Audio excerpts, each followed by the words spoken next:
Cramer's rule to solve a system of linear equations with two variables. Before starting the lecture, click on the subscribe button and get access to our 100 of unique and simple lectures for free. Now the question is, find the value of x and y variables using a Cramer's rule. For example, 4x minus 3y is equal to 11 and 6x plus 5y is equal to 7. Note down that we can solve any system of linear equation in just following 3 steps. Firstly, we will find the determinant d. Secondly, we will find the determinant of x variable dx.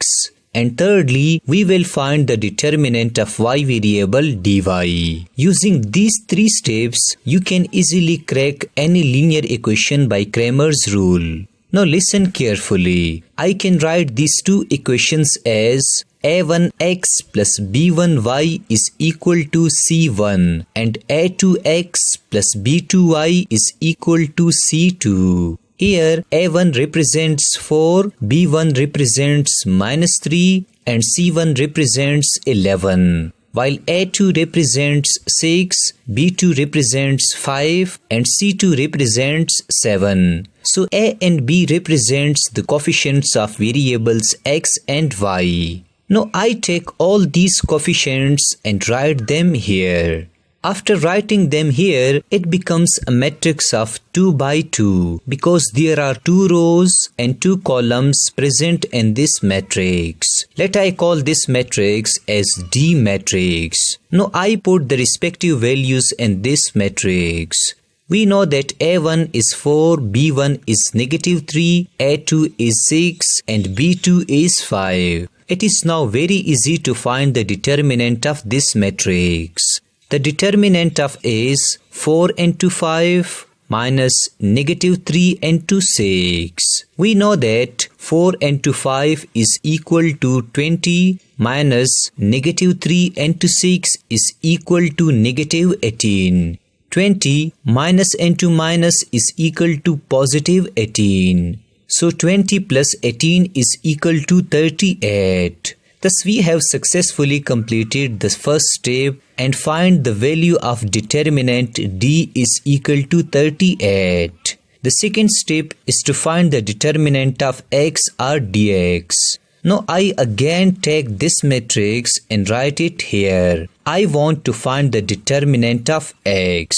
To find the determinant of x or dx, I will eliminate all the coefficients of x variable from this matrix. Let me repeat it. To find the determinant of x or dx, I will eliminate all the coefficients of x variable from this matrix. I replace the coefficients of x with c1 and c2. Now plug in the respective values in this matrix. Dx is equal to 11, negative 3, 7 and 5.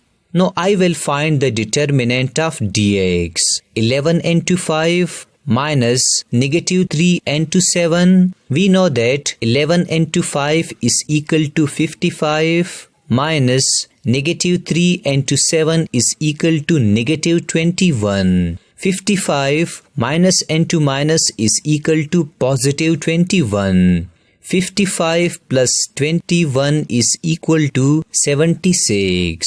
Thus we have also successfully completed the second step and dx is equal to 76. The third step is to find the determinant of y. Again I take this matrix and write it here. Now to find the determinant of dy, we have to eliminate all the coefficients of y variables. Let me repeat it. We have to eliminate all the coefficients of y variables from this matrix. I replace the coefficient of y with c1 and c2. Now plug in the respective values in this matrix. dy is equal to 4, 11, 6 and 7. Now I can easily find the determinant of dy. 4 into 7 minus 11 into 6. 4 into 7 is equal to 28 minus 11 into 6 is equal to 66. 28 minus 66 is equal to negative 38. Hence dy is equal to negative 38. Thus we have successfully completed the third step and dy is equal to negative 38. Now we can easily find the value of x and y variables.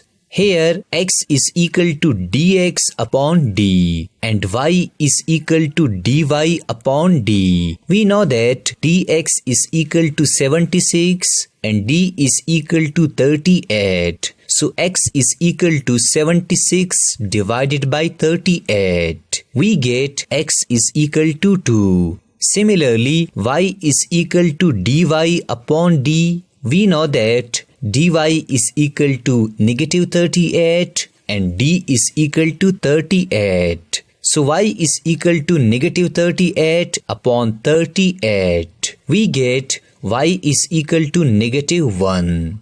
Therefore, the solution set of x and y is 2 and negative 1. I hope that you have understood the concept of Cramer's rule while solving a system of linear equation with two variables. This was all about Cramer's rule.